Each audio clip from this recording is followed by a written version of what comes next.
তোমায় নিয়ে একদিন নদীর তীরে যাব। নদীর জলে সূর্যটা ঝিকিমিকি জ্বলবে। কলমের ফুল তোমার কানে গুঁজে দেব।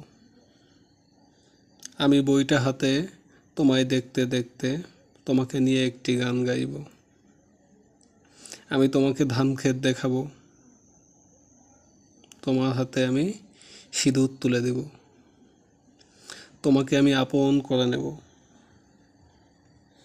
আচ্ছা, কংক্রিটের দালান কোটা ফেলে কখনো বিকালে প্রকৃতি দেখেছেন?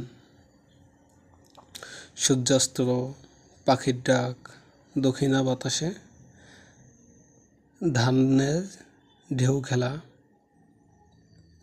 ঝিঝি পোকা উঠতে থাকা, নদী, মেঘলা আকাশ, জনকীর্ণ পথ, বসন্তের আগমন।